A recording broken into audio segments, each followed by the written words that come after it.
We are going to be working on decimal addition and subtraction in this video, so get excited because this is going to be a super fun time. So let's start off with addition.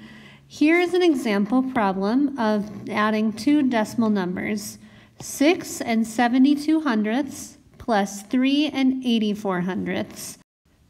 Now to add these two decimal numbers, I'm going to write one number on top of the other one, just like I would do normally when adding.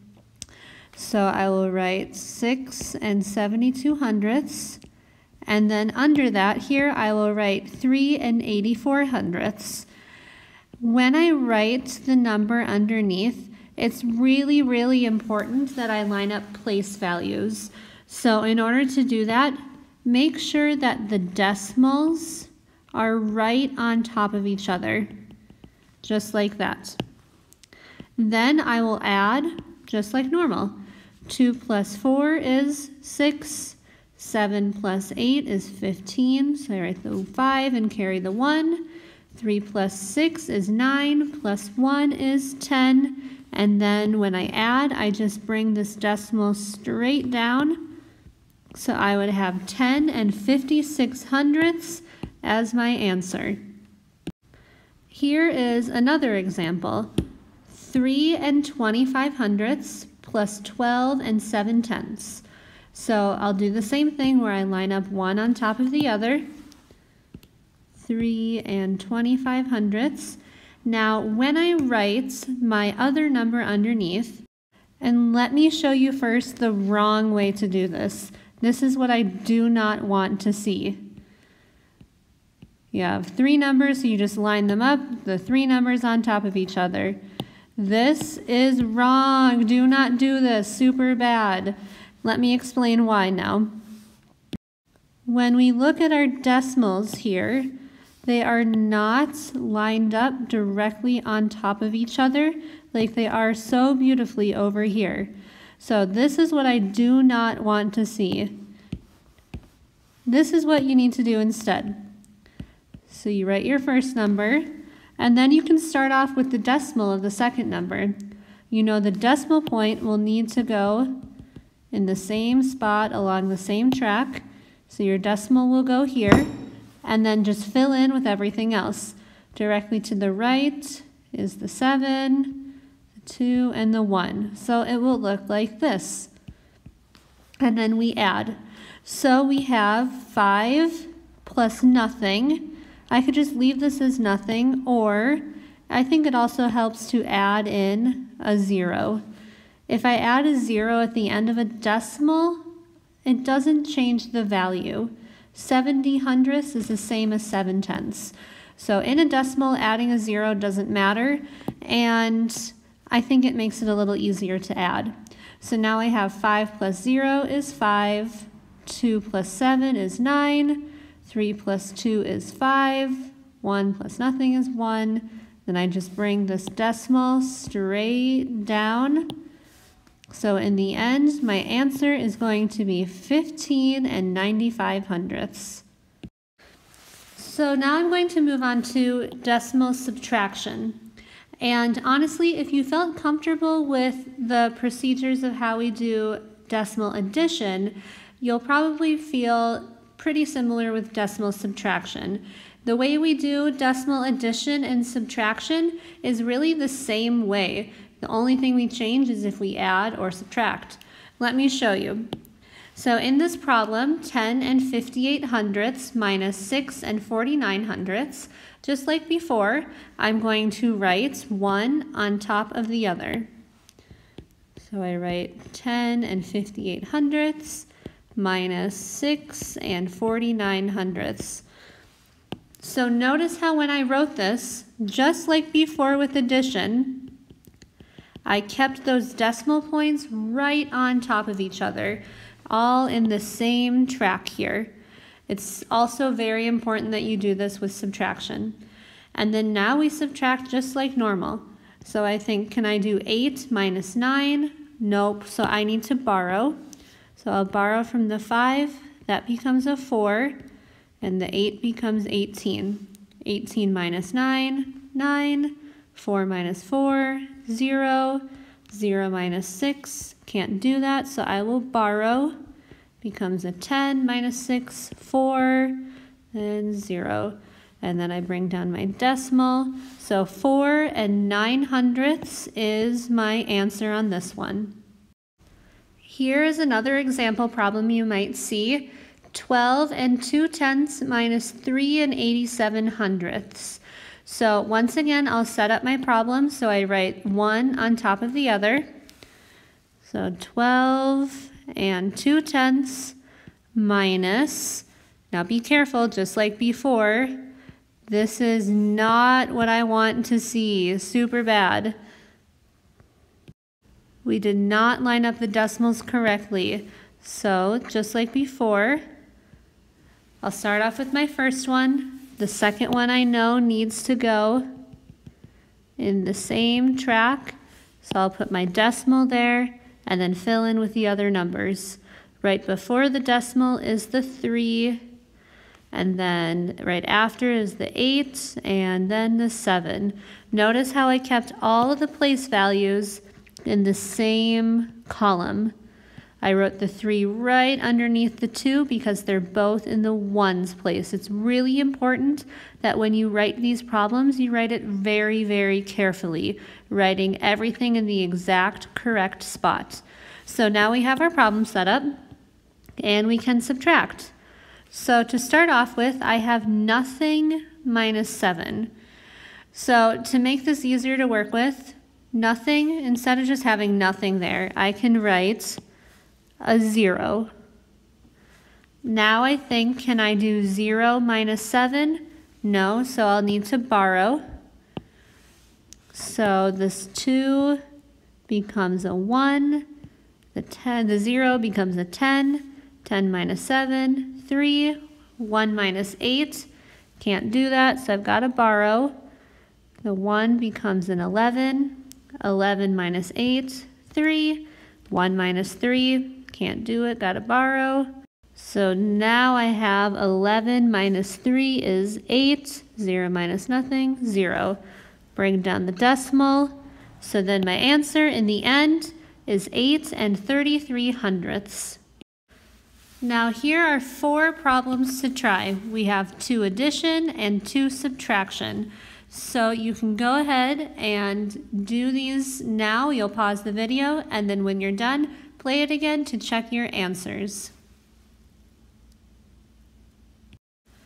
These are the answers that you should have had. 38 80/100, 334 28/100, 15 26/1000, and 385 377/1000. If you got any of these wrong, go back and check your work. And especially on the subtraction ones, if there is something wrong with your borrowing, check that too. That probably was where you made your mistake. Also, make sure that your decimals are lined up. That's also a point where you could have made a mistake. Now let's move on to using decimal multiplication and subtraction in word problems. Here's an example word problem you might see. Mary spent $12.32 at Starbucks, $34.50 at Target, and $13.85 at the dollar store. How much did she spend in all? So at the end here where it says, how much did she spend in all?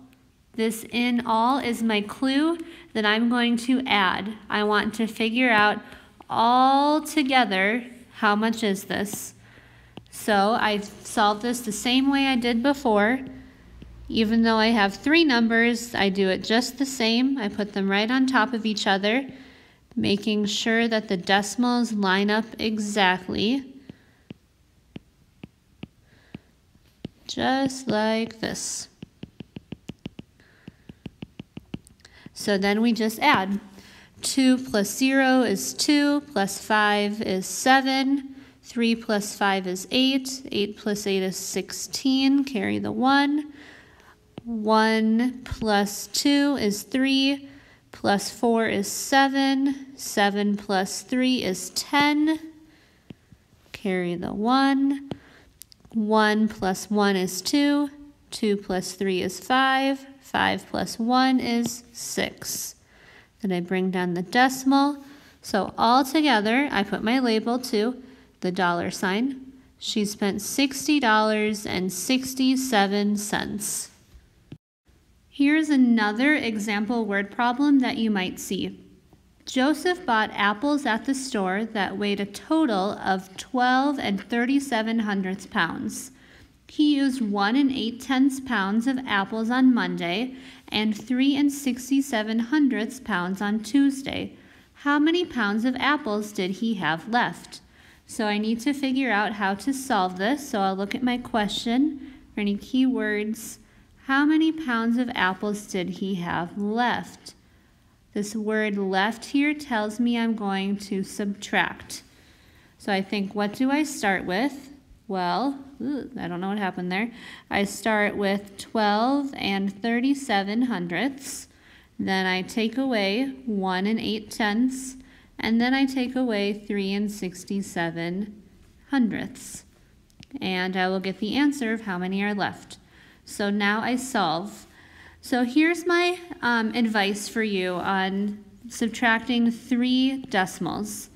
It gets a little tricky if you try to do it all at once. If you write the 12 3/37, 1 8/10, if you add on this 3 67 and try to do the subtraction all at once, it can get a little tricky. So here's what you should do instead. Just start off with the first two. 12 3/37 minus 1 8/10. Notice how I lined up the decimal points just like this and filled in the place value, keeping all the same place values in the same column. So then I start off. 7 minus, well, nothing. I can write a 0 there.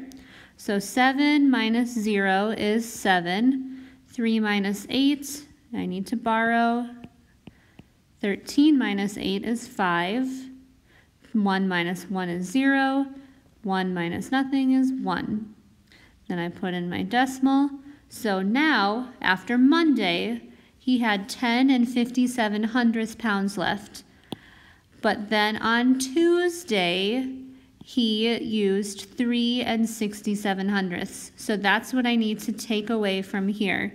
So now I will subtract 3 67 from the amount I had left after Monday. Notice how I kept the decimal in the same little column. And now let's subtract.